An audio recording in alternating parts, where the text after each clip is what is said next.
Pension stability is a framework that we're using to describe both where defined benefit pension schemes want to get to and also how they can get there. And if you start by thinking about where schemes want to get to, we know that different people have different views. But typically schemes are looking for something that's significantly lower risk than they have today, both for trustees and for sponsors. Now that's often referred to as self-sufficiency, but it's actually not a particularly helpful phrase. So the work we've been doing in the past year or so has been about taking the general aims of schemes and translating them into a specific target, a funding and investment target that balances the needs of sponsors, of trustees and of members. And that should be a target that brings you a level of stability that you're comfortable with. And for most schemes, that ends up in a place which is quite different from a purist definition of self-sufficiency.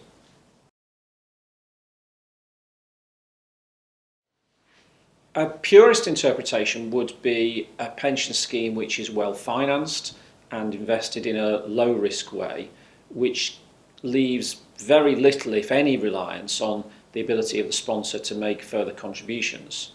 But to protect against the risk of falling into deficit, that means you need a substantial funding buffer in the scheme.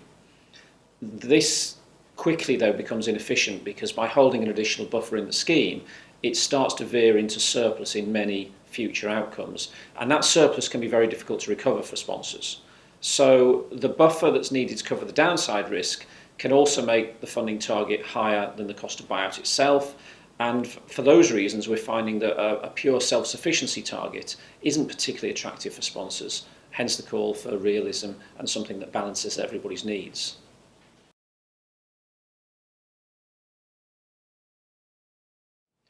We often find people settling on a target which is close to gilts plus 0.5% per annum.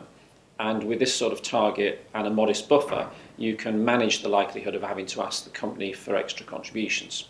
So for example, our research showed that a funding buffer of 6% gives you about a 10% chance of having to ask the company for more money in the next 20 years, which is clearly a fairly low amount, but you still have about 70% chance of reaching buyout over that time. Now, the company may feel that that still is too much and that it's overpaid. So we've considered whether holding that buffer inside the scheme makes sense, or whether it makes more sense to hold the basic funding target in the scheme and the additional buffer outside of the scheme, where the sponsor can access it more easily if required. And our conclusion is that for many sponsors this looks attractive, and for some sponsors it looks very attractive. Schemes and sponsors seem to be agreeing with that because we're seeing a lot of interest in this as a concept.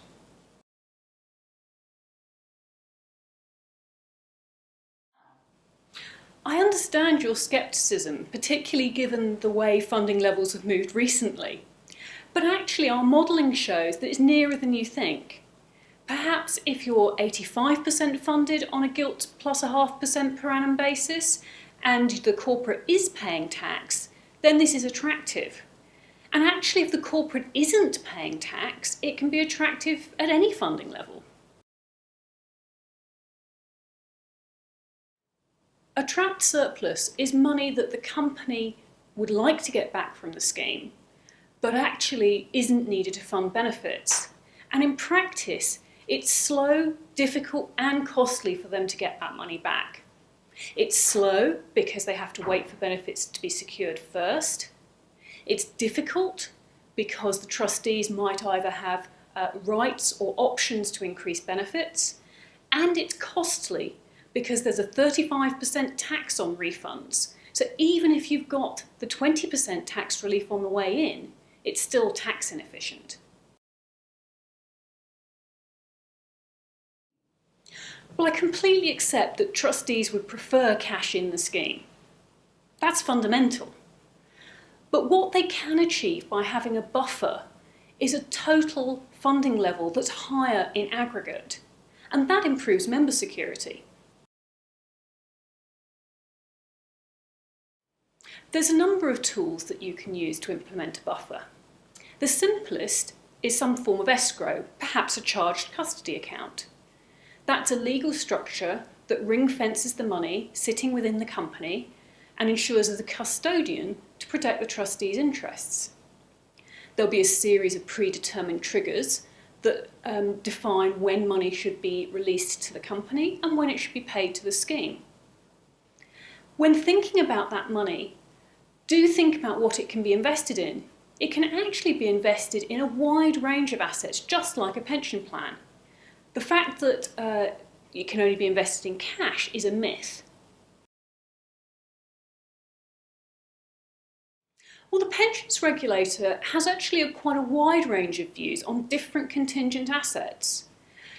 Escrows, actually, they're quite positive about. It's some of the other types of alternative financing, some of the asset-backed contributions, particularly where those are invested in things within the company that they have concerns about.